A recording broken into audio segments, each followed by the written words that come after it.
गोपी गीत का प्रथम पद वृंदावन की महिमा को दर्शा देता है। भले ही नाथ द्वार में श्रीनाथ जी विराज रहे हों, भले ही जयपुर में गोविंद देव प्रभु हों, काकरोली में मदन मोहन जी हों, लेकिन फिर भी वृंदावन अतिश्रेष्ठ क्यों है? गोपियां कहती हैं कि अन्य स्थानों पर तो ठाकुर जी जब आप विराजते हो तब उस स्थान की शोभा बढ़ती है। नाथ द्वार की शोभा श्रीनाथ जी से है, जयपुर की शोभा श्री गोविंद देव जी से है, लेकिन वृंदावन की शोभा श्री राधा रमन जी से, श्री बिहारी जी से, श्री राधा वल्लभ जी से नहीं है। ठाकुर जी की शोभा वृंदावन से। ते जन्मना, हे कन्हैया तेरे जन्म से पहले से अधिकम जयती, तुम्हारा जन्म जो है उससे पहले से ये ब्रजमंडल जो है ये पहले से ही श्रेष्ठ था, लेकिन तुम्हारा जन्म यहां हो गया इसलिए तुम्हारा अधिक प्रचार प्रसार और ज्यादा भूमिका बढ़े। विपिन राज भी सीमा से बाहर, हरिहु को ना ही निहार, रेमन वृंदा विपिन निहार। जयपुर वाले बुरो मत मानियो, लेकिन हमारे ब्रज के तो नियम में ऐसा कहो गयो, ठाकुर जी यदि ब्रज की सीमा से बाहर जाके खड़े रह जाएं, प्रकट है जाएं, चलवे फिरवे लग जाएं और वहां जाके कहें लाओ ब्रजवासियों भोग, तो विपिन राज सीमा से बाहर, हरिहु को ना ही निहार, ठाकुर जी को मत निहार। आप लोग कहोगे तो हमारे जयपुर की महिमा शोभा आप उसको सब दबा दिया आपने। वृंदावन कहते किसको? जहां से हम आए हैं केवल वही वृंदावन नहीं है। वृंदावन का परिचय क्या है? घर घर तुलसी ठाकुर सेवा, दर्शन गोविंद जी को, अलिरि मुहे लागे वृंदावन को। मीराबाई ने भी सिद्ध कर दिया कि जयपुर आधुनिक वृंदावन है। घर घर तुलसी ठाकुर सेवा। संपूर्ण जयपुर में तो तुलसी के घर में पूजा कहां कहां जामे, बहुत बड़ा है जयपुर, लेकिन ये आपकी बड़ी चौपड़, छोटी चौपड़ और ये पूरा जो राजा के द्वारा बनाया गया, जो इसको क्या बोलते हैं? वो जो बाउंड्री के भीतर है पूरा पिंक पिंक पूरा वॉल सिटी, उसको अंग्रेजी में बोलते हैं, वो हिंदी में बोलेंगे तो परकोटा। वाह! तो ये इतने स्थान में तो मैंने कई जगह दर्शन किया, तुलसी जी का दर्शन। तो वृंदावन का तो परिचय गोविंद देव जी से ही है। घर घर तुलसी ठाकुर सेवा, दर्शन गोविंद जी को, अलिरि मोहे लागे वृंदावन को। वृंदावन वही स्थान हो जाए जहां पर श्री गोविंद देव जी विराज रहे हों और तुलसी जी विराजें, बस इन दो के विराजने से ही कोई भी स्थान हो वो वृंदावन ही हो जाता है। तो ये आधुनिक वृंदावन ही है श्री गोविंद देव प्रभु का ये मंगलमय सुरम्य जयपुर। और हम लोग यहां आगामी 7 दिनों तक अकिंचन हरि चर्चा श्रीमद् भागवत में विद्यमान कुछ विषयों को लेकर के, विषय क्या है अभी तक भी मुझे स्पष्ट नहीं है। कोई कह रहे थे, हमारे लोकेश भैया कह रहे कि दशम स्कंद सुनाओ महाराज जी, कोई कह रहे गिरिराज चरित्र सुनाओ, ठाकुर जी की गोवर्धन लीला सुनाओ, कोई कह रहे ठाकुर जी की बाल लीला सुनाओ। अकेली सब्जी घर में जब एकांत में हो तब बनाई जाती है, लेकिन जब भंडारा हो तो गड्ढे की सब्जी बनाई जाती है, सब मिला के दे दी जाती है, ले तो इस अकिंचन हरि चर्चा में श्रीमद् भागवत जी की गड्ढे की सब्जी खवाई जाएगी। यहाँ दशम स्कंद भी होगा, एकादश भी होगा, गोवर्धन लीला भी होगी, सब कहे जाएंगे, लेकिन ठाकुर जी जहां विराजमान है वही चर्चा की जाएगी। श्रीमद् भागवत किसे कहते हैं? एक श्लोक याद कर लीजिएगा, भागवत वास्तविक में कहा किसे जाता है? भागवत है क्या?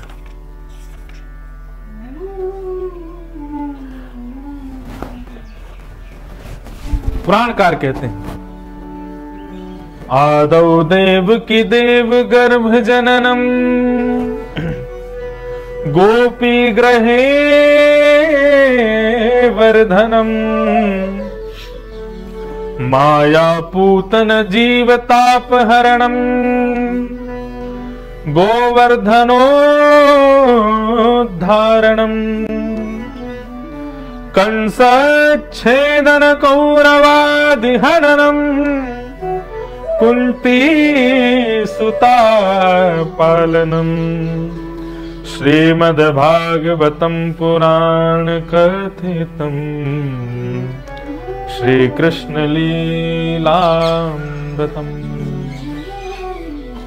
श्रीमद् भागवत कहा किसे जाता है? बोले जिसमें श्री कृष्ण की लीला विद्यमान है, केवल श्री कृष्ण की चर्चा है, उसे ही श्रीमद् भागवत कहा जाता है। आप लोग जब सप्ताह कथा सुनते हैं तो प्रथम दिन प्रथम स्कंद से कथा प्रारंभ होती है। परीक्षित को शाप लगा, शुकाचार्य जी का आगमन हुआ, कपिल देवूति संवाद होता, आदि आदि कथाएं करते हुए चौथे दिन जाकर के कृष्ण लीला प्रारंभ होती है। तो पहले दिन से ही कृष्ण लीला का गान क्यों नहीं किया जाता? तो श्रीमद् भागवत में जब दसम स्कंद प्रारंभ होता है तो वहां पर श्री शुकाचार्य जी इस बात का पुष्टि करते हुए कहते हैं,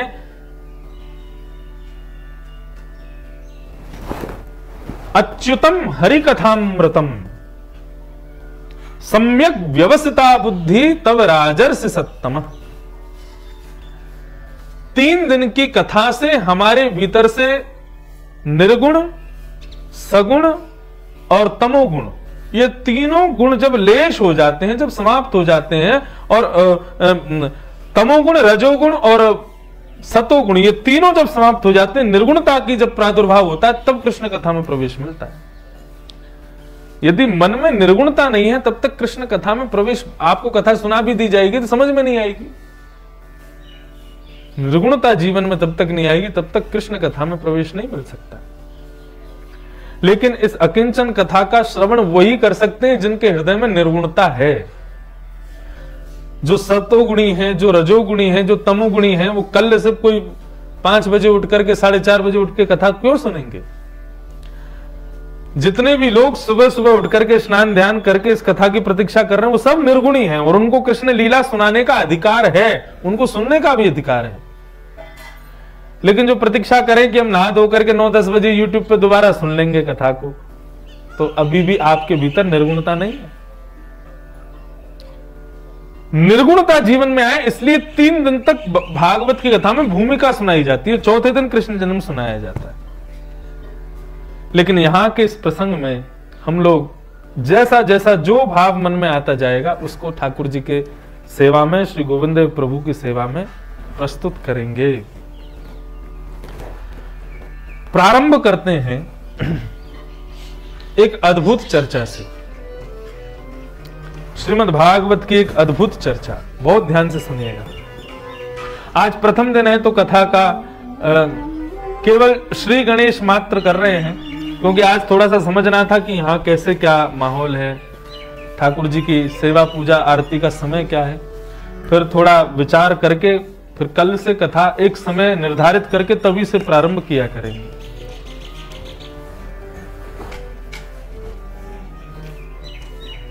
गोविंद गुप्त भुज गुप्तायाम, गोविंद भुज गुप्तायाम द्वारवत्यां कुरुद्वः अवासीत् नारदो भीक्ष्णम् कृष्णोपासन लालसा। आहा, अद्भुत भाव। गोविंद की भुजाओं में सुरक्षित द्वारिका, और उस द्वारिका में निवास करते हैं कौन? नारदो भीक्ष्णम, श्री नारद जी महाराज। करते नहीं है, अब करने लगे हैं। क्यों कर रहे हैं? बोले कृष्णोपासन लालसा, कृष्ण की उपासना की लालसा से वे द्वारिका में रहने लगे। वृंदावन में कई लोग, जयपुर के भी ऐसे हैं जो अपने घर बार छोड़ करके वृंदावन रह रहे हैं। दिल्ली के, बंबई के बड़े बड़े शहरों के लोग अपना सब कुछ त्याग करके वृंदावन में रह रहे हैं। किस लिए रह रहे हैं? कृष्णोपासन लालसा, कृष्ण की उपासना की लालसा, यानी कि कृष्ण दर्शन लालसा। कैसे भी हमें ठाकुर जी का दर्शन हो जाए, एक छवि दिख जाए, केवल उसके लिए ब्रज में निवास कर रहे हैं। ऐसे ही एक बार ऐसा समय आया कि श्री नारद जी महाराज सब कुछ छोड़ छाड़ करके और श्री वृंदावन में विराज रहे हैं, द्वारिका में विराज रहे हैं, दर्शन की लालसा से। दर्शन को नैना तपे, बचन सुनन को कान, मिलवे को ही रात पे, ही के जीवन प्राण। गोवर्धन वासी सावरे लाल, तुम बिन रयो न जाए।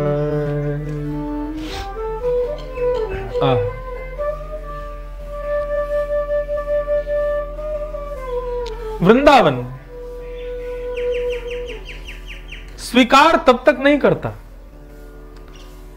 जब तक वास्तविक कृष्ण उपासना की लालसा, लालसा शब्द का प्रयोग समझ रहे हैं आप? लालच।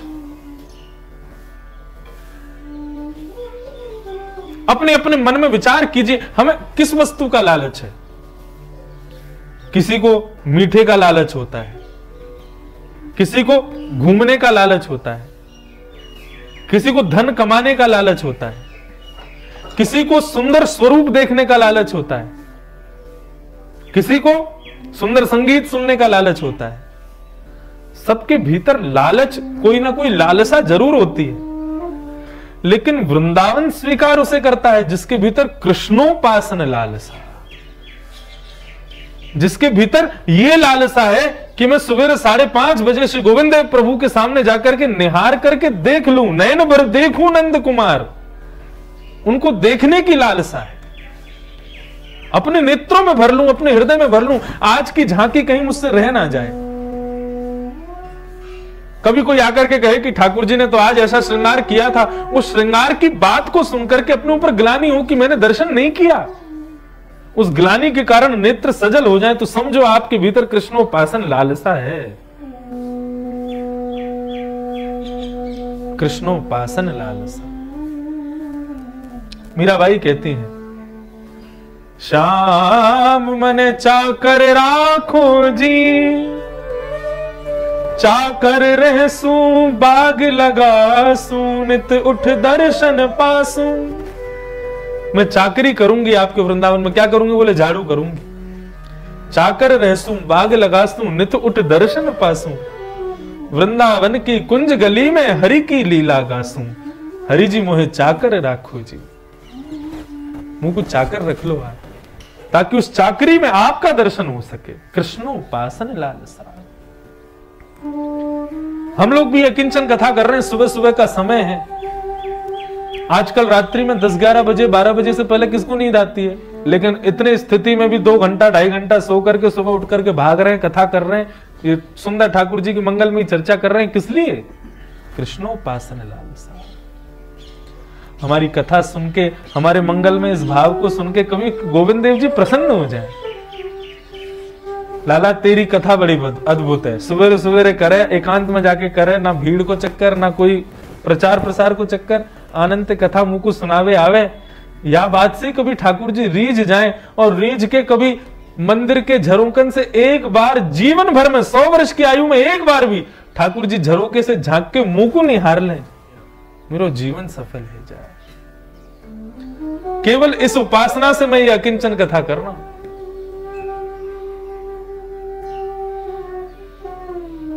हाँ,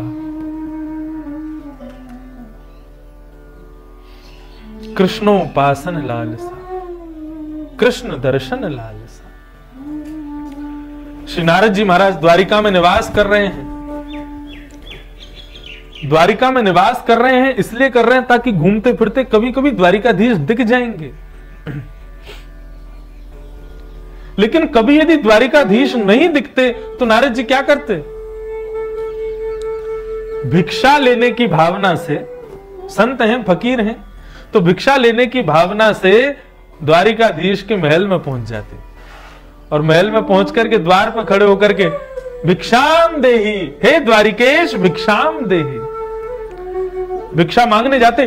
द्वारिकाधीश नहीं देते, कभी देवकी आ जाती, कभी वसुदेव आ जाते, कभी द्वारपाल आ जाते।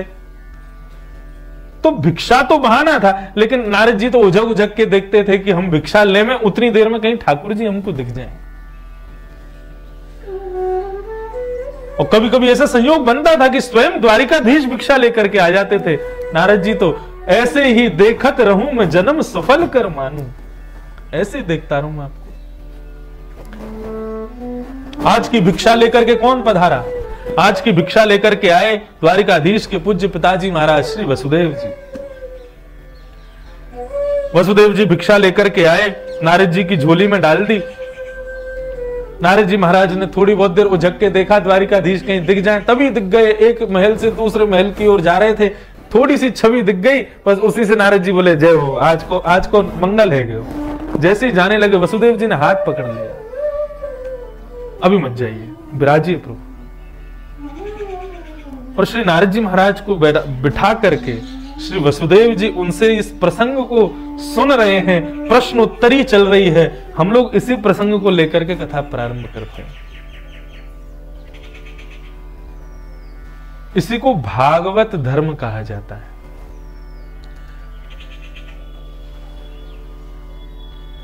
हम जो चर्चा आप 7 दिनों तक सुनने वाले, इसमें सब लीलाएं आएंगी, बाल लीला आदि भी सब कहूंगा मैं, लेकिन मुख्य रूप से जो भागवत धर्म है जो हम लोग सुनेंगे आगामी 7 दिनों तक, इस भागवत धर्म का मुख्य प्रवक्ता कौन है? यहां पर लिखा है ये वही भगवता प्रोक्त उपाय आत्मलब्ध है। बहुत ध्यान से सुनिएगा। प्रोक्ता, वक्ता कौन है? भगवतः प्रोक्ता। श्री गोविंद देव जी तो इसके वक्ता हैं भागवत धर्म के। अच्छा, गोविंद देव जी ने ये भागवत धर्म सुनाया क्यों? बोले उपाय आत्मलब्ध है। श्री गोविंद देव जी ने ये उपाय बताए हैं अपनी प्राप्ति के लिए, मैं ऐसे मिलूंगा। वही भागवत धर्म जिसमें प्रारंभ होगा नव योगेश्वर संवाद से। श्री नारद जी महाराज बैठे हैं, वसुदेव जी चरणों में निवेदन करते हैं और निवेदन करते हुए कहते हैं प्रभु भगवान भवतो यात्रा स्वस्तये सर्वदेनाम। हे नारद जी, आपकी यात्रा सभी प्राणी मात्र को सुख देने के लिए है। कई लोग भ्रमण किस लिए करते हैं? अपने मन को सुख देने के लिए, अपने आप को संतुष्ट करने के लिए। और कई लोग भ्रमण किस लिए करते हैं? कि हम उस नगर में जाएं, उस घर में जाएं, वहां जावें, वहां के लोगों को सुख दे सकें। इसलिए मानव में और साधु में यही अंतर है। मानव अपनी प्रसन्नता के लिए भ्रमण करता है, साधु क्षेत्र की प्रसन्नता, स्थान की प्रसन्नता, वहां के लोगों के कल्याण के लिए भ्रमण करता है। श्री चैतन्य महाप्रभु, श्रीमद वल्लभाचार्य जी महाराज, श्री रामानुजाचार्य जी महाराज, इन्होंने भ्रमण अपने सुख के लिए नहीं किया, स्थान की प्रसन्नता के लिए, वहां के भक्तों की प्रसन्नता के लिए किया।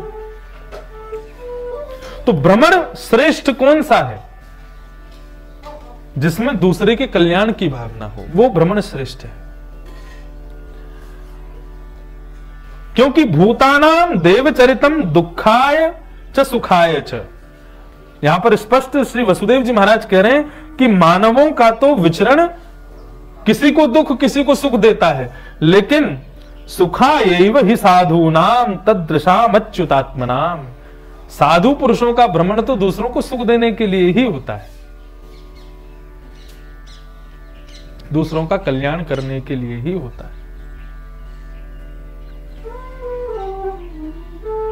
नारद जी महाराज के चरणों में वंदन किया, निवेदन किया कि हे प्रभु, मैं आपसे एक प्रश्न करता हूं, मुझे इसका उत्तर बताइए। और प्रश्न क्या है? ब्रह्मं तथापि पृच्छामो धर्मान् भागवतांस्तव यश्रत्वा श्रद्धया मर्त्यो मुच्यते सर्वतो भयात्। अच्छा, एक विषय,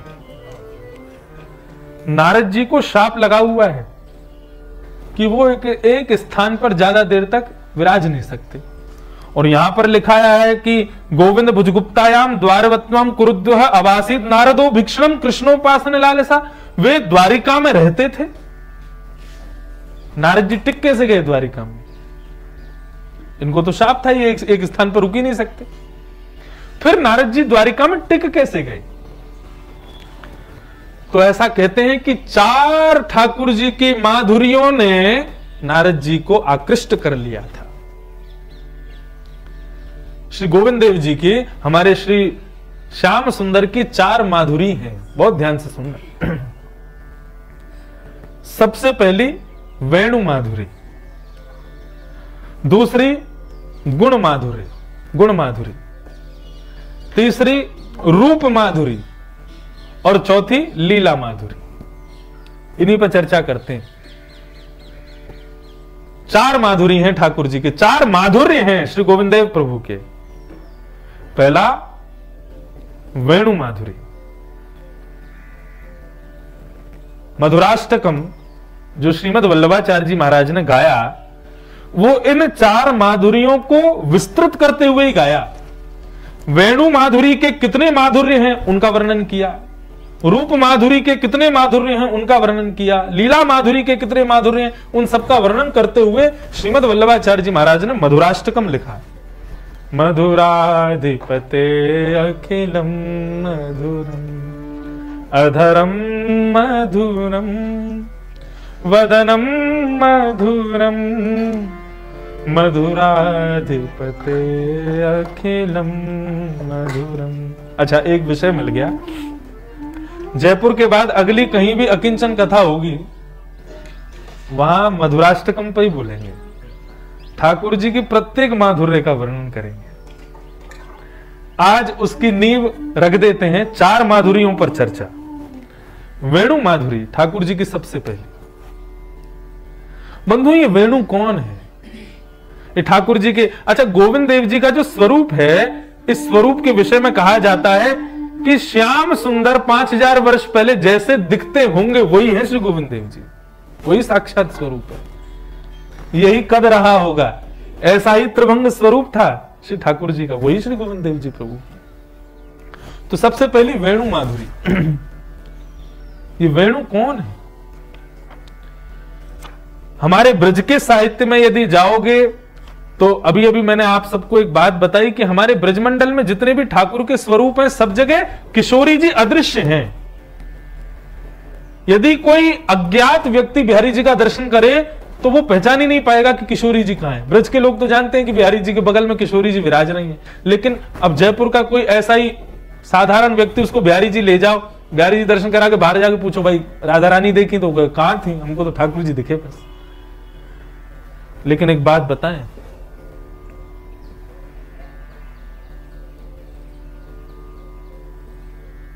ब्रजमंडल में इस कलिकाल के प्रारंभ होते ही रस सिद्धा, स्वर सिद्धा, भक्ति सिद्धा श्रीमती भक्तिमती श्री ठाकुर जी की ही स्वरूपा श्री किशोरी जी ने वेणु रूप धारण कर लिया। और वेणु रूप धारण करके ठाकुर जी के अधरों पर जो वेणु विराजती है, ये स्वयं श्री किशोरी जी। ये मैं नहीं कह रहा, श्रीमद् भागवत में लिखा है। स एव सास सौवासित, स एव सास सौवासित वंशी तत्प्रेम रूपिका श्री कृष्ण नख चंद्रली संग चंद्रावली स्मृता। स एव सास सौवासित वंशे तत्प्रेम रूपिका।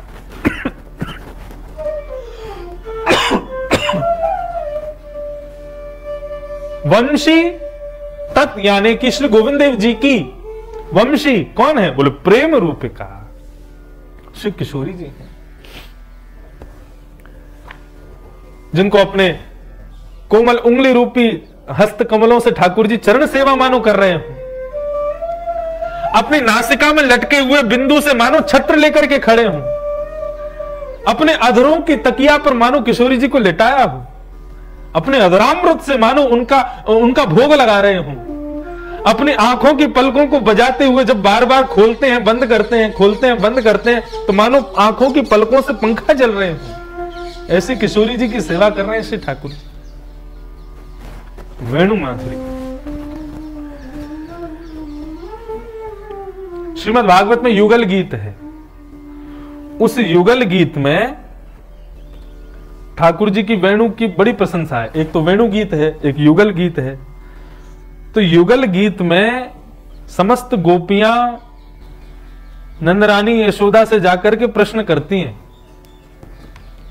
आपके लाला ने बंशी बजाना कहां से सीखो, आपके लाला को वेणु बजानी कौन ने सिखाई।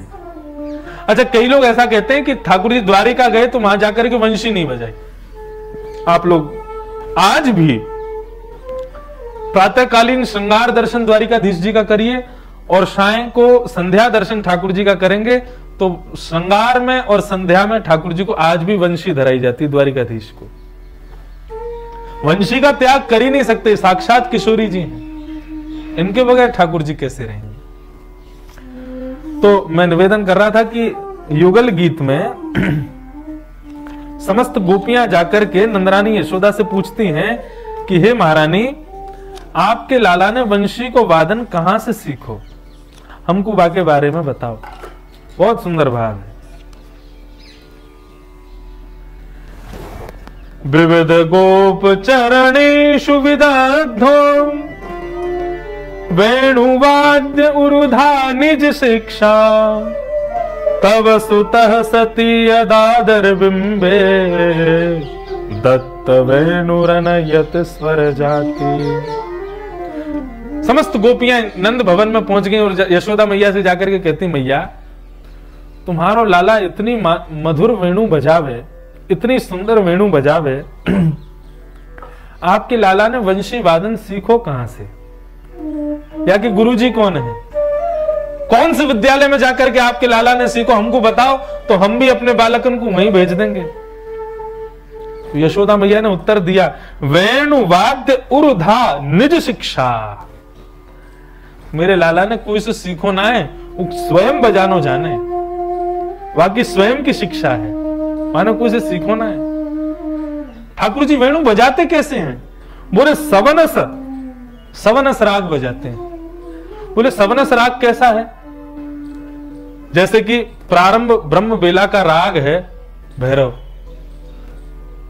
भैरव राग कैसा है? बोले भैरव राग आपने यदि गा दिया तो ठाकुर जी के नेत्र अपने आप खुल जाएंगे। भैरव गाया जा रहा है। हमारे पुष्टि संप्रदाय में ठाकुर जी को आज भी भैरव राग गा के उठाया जाता है। वैसे तो ठाकुर जी की मंगला है गई है, लेकिन हम एक बार लाल जी को एक पद सुना के न उठा ही दें, क्योंकि कई बार क्या होता है, बाल स्वरूप है ना, मैया उठा दे लाला उठ जा, ठाकुर जी उठ गए, उठ करके मैया ने आरती कर दी, मंगला आरती है गई ठाकुर जी की, तो मंगला आरती करवा के ठाकुर जी फिर पौड़ जाए। कई बार तो ऐसा भी होगा, ठाकुर जी पौड़े रहे, मैया पौड़े पौड़े कोई श्रृंगार कर दे, ले फिर दोबारा खड़ो कर दे, फिर श्रृंगार आरती कर दे।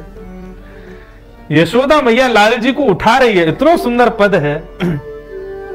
मैं अपनी अकिंचन कथा लगभग उसमें ये गाता ही हूं, क्योंकि हमारी ब्रह्म बेला की कथा है, उस समय ठाकुर जी उठते हैं। तो ये भैरव राग है, ब्रह्म बेला में गाओ तो ठाकुर जी कितनी भी गहरी नींद में हो तुरंत उनके नेत्र खुल जाएंगे। मोहन जागिए बल जई है, लाला जाग रे बल जई है, मोहन जाग रे बल जई है, लाला जाग रे। जो लोग इस कथा का दर्शन केवल इंटरनेट के माध्यम से कर रहे हैं, उन लोगों को अभी यहां का सुख में वर्णन नहीं कर सकता। मंगल में शुभ पक्षी उड़ रहे हैं, कुहुक की आवाज आ रही है, पीछे सुंदर सरोवर का दर्शन हो रहा है, चारों तरफ हरियाली, हरे भरे पहाड़ विराज रहे हैं। ठाकुर जी की मंगल चरणों की माला की मोगरा की सुगंधी नासिका में प्रवेश कर रही है। सूर्य नारायण अभी उदयमान नहीं हुए हैं, अभी मानो झरोकों में छुप करके ठाकुर जी को कहीं चौंधा नहीं पड़ जाए, अभी छुपे बैठे हैं। ऐसा मंगलमय मुहूर्त है ये। गाइए सब लोग, ठाकुर जी को उठाओ। मोहन जागरे बलि जई है, लालन जागरे बल जई है, मोहन जागरे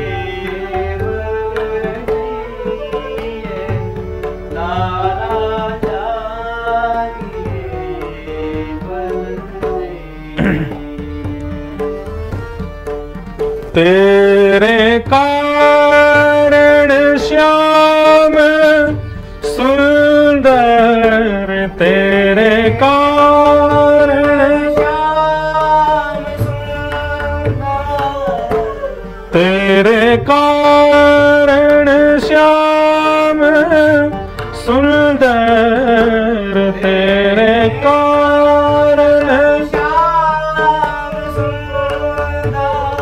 मैं नई मुरलिया ले हूँ लाला, नई मुरलिया मोहन जागरे बल जई है, लाला जागरे बल जई मोहन जागरे।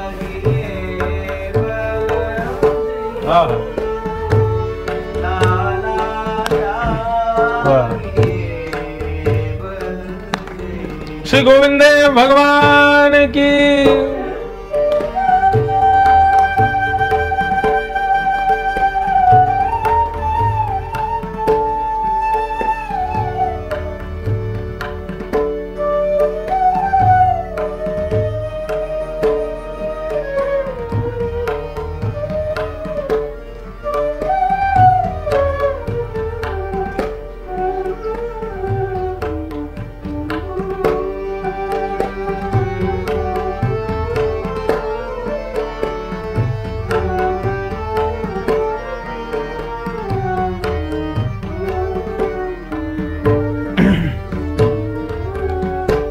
गायन के गलबंद खूटे, गायन के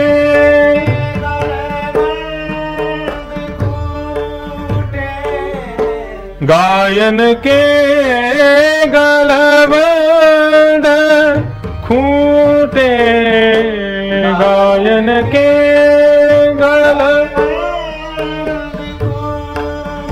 वो तो डगर बन की लई है लाला, डगर बन की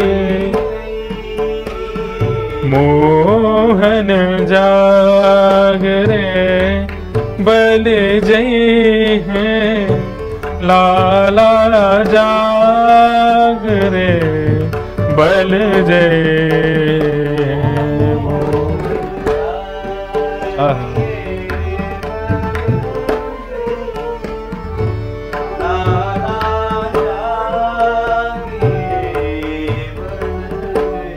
हे मोहन जागिए बल जय, लाला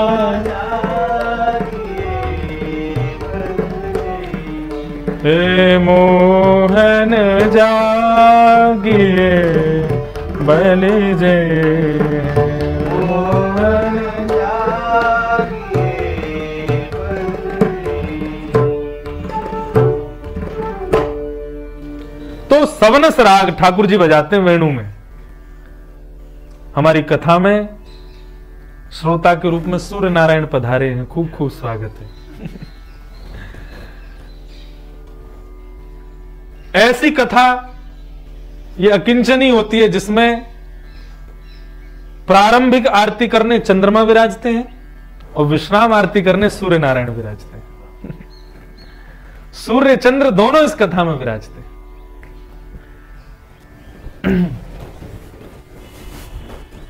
तो ठाकुर जी सवनस राग बजाते हैं। कहने का अभिप्राय, जैसे ही भैरव राग बजाया जाता है, गाया जाता है, तो ठाकुर जी गर्भगृह में उनको पता चल जाता है कि सूर्य उदय हो गया है और अब हमको आंख खोल के खड़े होना है। और जैसे ही बिहाग राग गाया जाता है तो ठाकुर जी को पता चल जाता है सूर्य अस्त हो गया, चंद्रोदय हो गया, अब सोवे को समय है गया। ठाकुर जी अपने आप आंख बंद करके सो जाते हैं। हमारे लाल जी बड़े शिष्टाचारी हैं, आजकल के बालकन जैसे ना है। मैया पीछे पड़ रही है, लाला सो जा, मार रही है, पीट रही है, चीख मार रहा है तो ना सो रहो, ले डोरेमोन देख ले फोन में।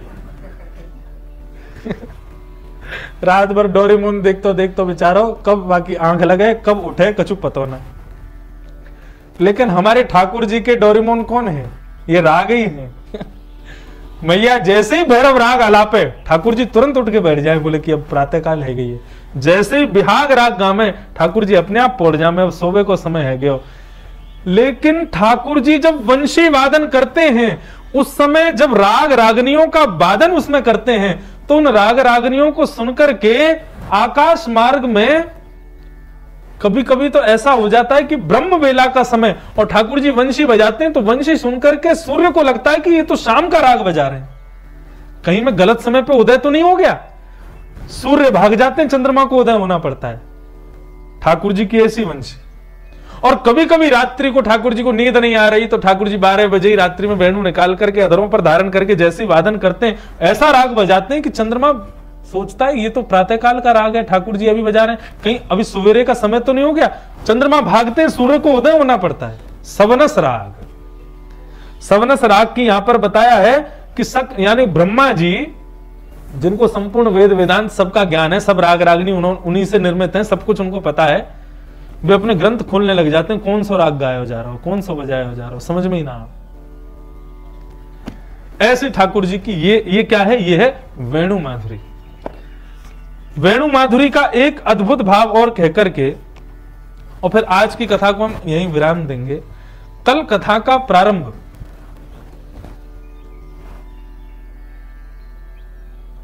ब्रह्म वेला में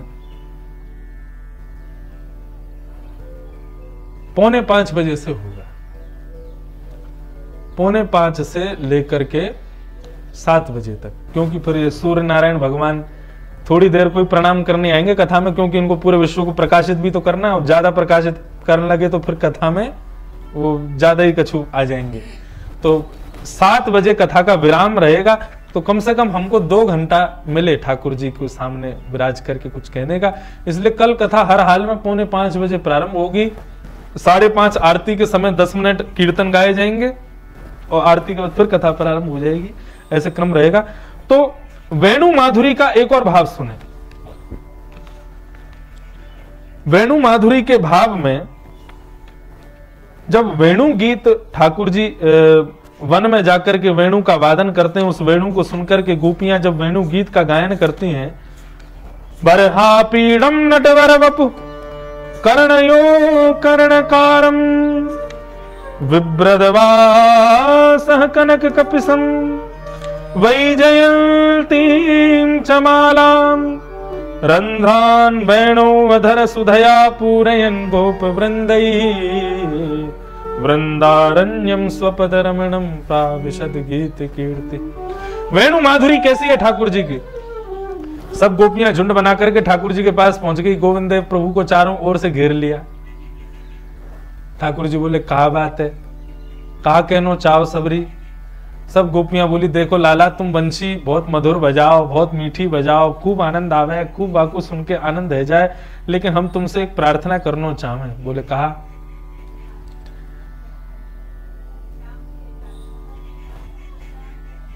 जब हम पहले आज से 10-12 साल पहले मैं और करुणा दीदी एक भजन गाया करते थे, मोहन हमारे मधुवन में तुम आया ना करो, मीठी मीठी बांसुरी बजाया ना करो। क्यों मना क्यों कर रही है वंशी बजाने को? वो तो इतना सुख प्रदान करती है। तो गोपियां कह रही हैं तुम बंशी मत बजाया करो, क्यों नहीं बजाया करो? तो गोपियां उत्तर देती हैं, मुरहर रंधन समय मां कुरु मुरली रवम। हे कन्हैया, तुम पूरे दिन बंशी बजाओ, लेकिन जब हम भोजन बनाने बैठे ना तब मत बंशी बजाया करो। बोले क्यों? आपका भोजन ज्यादा रस भरा बन जाता है क्या? ज्यादा मीठा बन जाता है क्या? गोपी बोली, मीठो तो बाहर कुआं में गयो बन ही ना पावे। बोले क्यों ना बन पावे? बोले तुम्हारी सरस माधुरी इस बंशी को सुनकर के जड़ चेतन हो जाता है, अग्नि जल बन जाती है, हमारे चूल्हे में जो अग्नियां जल रही हैं उन सब से रस संचार होने लग जाता है, सब लकड़ियां गीली हो जाती हैं, जल ही नहीं पाती। चूल्हा जब जल ही नहीं पाता तो फिर भोजन बने कैसे? और फिर भोजन बन ही नहीं पाता तो मीठा खट्टा क्या पता चलता है? तो हे कन्हैया, जब हम लोग भोजन बनाया करें तब तुम बंशी मत बजाया करो। इतनी माधुरी है ठाकुर जी की बंशी। तो ठाकुर जी के 4 माधुर्य, वेणु माधुर्य के बारे में हम लोग अभी सुन रहे हैं। श्री नारद जी को इन 4 माधुर्यों ने अपनी ओर आकृष्ट किया है। तो पहली वेणु माधुरी। अब इस वेणु माधुरी को लेकर के ही हम लोग चर्चा कल करेंगे 4:45 बजे से सुबह। आप सब लोग 4:30 बजे तक प्रारंभ ब्रह्म मुहूर्त में यहां आकर के विराजमान हो जाएं और 4:45 बजे हम लोग मंगलमयी ठाकुर जी की कथा प्रारंभ करेंगे। 7 बजे तक कथा का क्रम रहेगा। पूर्णिमा को श्रीमद् भागवत जी की जयंती है। ये जो क्रम अभी चल रहा है, राधाष्टमी से लेकर पूर्णिमा तक ये भागवत जयंती मानी जाती है। श्री शुकाचार्य जी ने परीक्षित को जो कथा सुनाई वो इसी काल में सुनाई थी।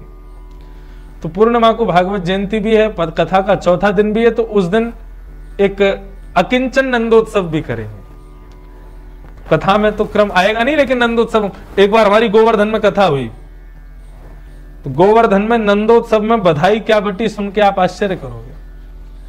तो गोवर्धन में जब हमारी गिरिराज पर्वत पे ही कथा, पर्वत पे ही बैठ के कथा हुई थी, वहां इतनी बानर, कम से कम नहीं तो 3-4 हजार बंदर होंगे, श्रोता के रूप में वही थे। और व्यास जी को दक्षिणा देने व्यास मंच में नाम है, इसलिए 4 लोग चारों तरफ बैठे रहते थे, नहीं तो 4 और कम से कम 3-4 हजार बंदर। आपको स्मृति है वह कथा की? हमारे प्रेम जी ने सब कथान को सुख लिया, किंचन को। यहां तो थोड़ा समय का हम लोग लेट कर रहे हैं, नहीं तो बाकी सारी कथा 3:45 पे शुरू होती थी। 3:40 पे तो व्यासपीठ पे बैठ जाते, 2 बजे तो उठ जाते थे सुबह सुबह, लेकिन अभी थोड़ा सा लेट किया है। तो वहां हमने क्या किया, नंदोत्सव वाले दिन हमने कही भाई सब लोग टॉफी लुटाते हैं और खिलौने लुटाते हैं, यहाँ पे कुछ अलौकिक किया जाए। तो बड़े बड़े मटकों में भर के लोकेश जी दही में मखाने, और मखाने में मिश्री, काजू, बादाम, बढ़िया केसर वेसर मिला करके हल्दी से मटकी को लेप के, और नंदोत्सव में वो मटकी खोल करके व्यासपीठ के बगल में रख दी। आहा, इतना आनंद, इतना सुख। प्रत्येक बानर आवे और अपने दोनों भुजाओं में बधाई लेकर के लूट के भागे, और एक कोने में बैठ के वहां बैठ के खावे। और वैसी बधाई तो यहाँ लूट ना पावेगी, लेकिन कोई ना कोई गोविंद प्रभु कृपा करेंगे, अनुग्रह करेंगे तो कुछ यहाँ पे आनंद किया जाएगा। तो वेणु माधुरी पर अभी कथा हमारी यहाँ विराम ले रही है। कल वेणु माधुरी से ही प्रारंभ करेंगे और मधुर चर्चा ठाकुर जी की मंगल में ही चलेगी। आज केवल ठाकुर जी को बताया गया है, एक संकेत किया गया है कि हम कथा करवे बैठे हैं। अब कल से ठाकुर जी भी समय अनुसार कथा में विराजेंगे। सुबह सुबह 4:45 बजे से ही कथा का प्रारंभ हो जाएगा। प्रेम से जय जयकार करेंगे सभी लोग। श्री गोविंद देव भगवान की, श्री मदन मोहन भगवान की, श्री विनोदी लाल भगवान की, श्री राधा दामोदर भगवान की। बंशी बजे ये तो वृंदावन, मधुर मधुर बंशी।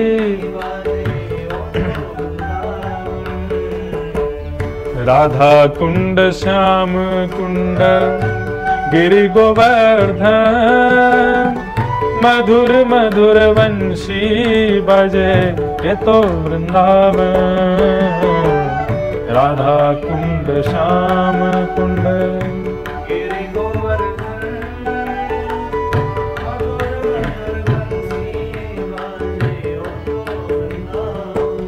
हे मधुर मधुर वंशी बाजे ये तो वृंदावन।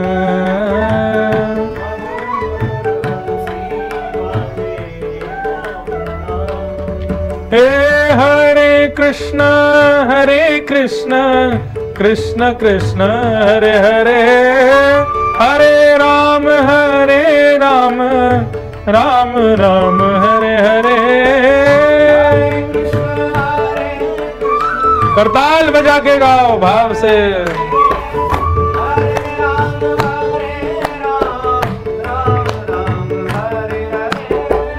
हरे कृष्ण कृष्ण कृष्ण हरे हरे, हरे राम राम राम हरे हरे।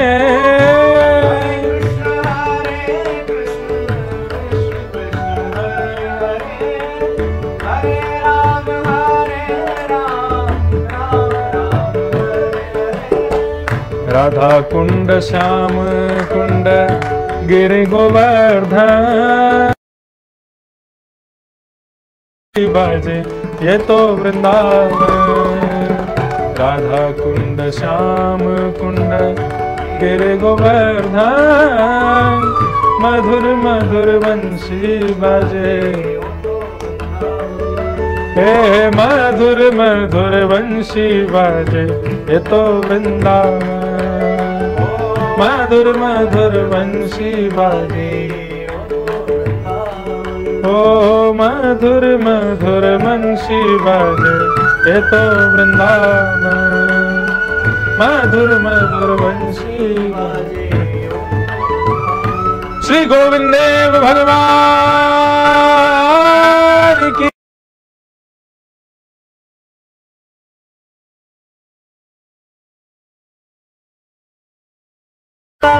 जय जय श्री राधे, जय जय श्री राधे। स्थित हो जाएंगे और वेणु माधुरी से कल कथा का प्रारंभ, नवयोगेश्वर संवाद तक हम लोग चलेंगे। कल 4:45 से 7 बजे तक कथा का क्रम। आप सबको बहुत बहुत प्रणाम। श्री गोविंद देव प्रभु के चरणों में कृष्णार्पण मस्तु। श्रीमद् भागवत जी की मंगलमय आरती सब लोग प्रेम से भाव से गाओ। आरती अति पावन पुराण की, आरती अति पावन पुराण की।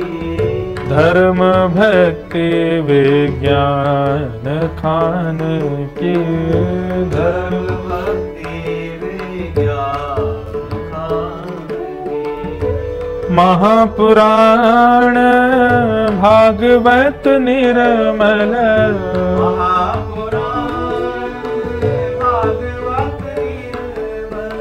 सुख मुख विगलित निगम कल्प फल।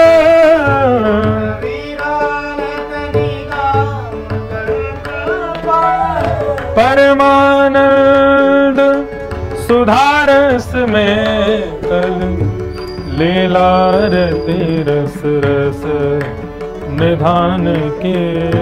आरती अति विषय विलास विमोह विनाशिनी,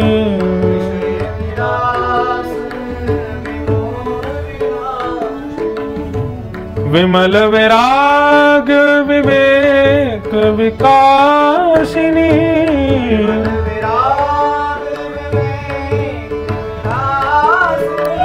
भगवत तत्व रहस्य प्रकाशिनी, परम ज्योति परमात्म ज्ञान की। आरती अति परमहंस मुनि मन उल्लासिनी, परमहंस रस कह दे रस रास विलासिनी।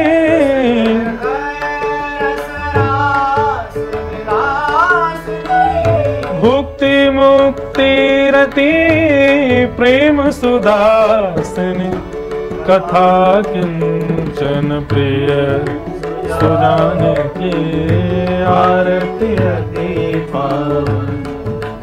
ओ धर्म भक्ति विज्ञान खान की आरती अति आरती अति आरती पावन पुराण की।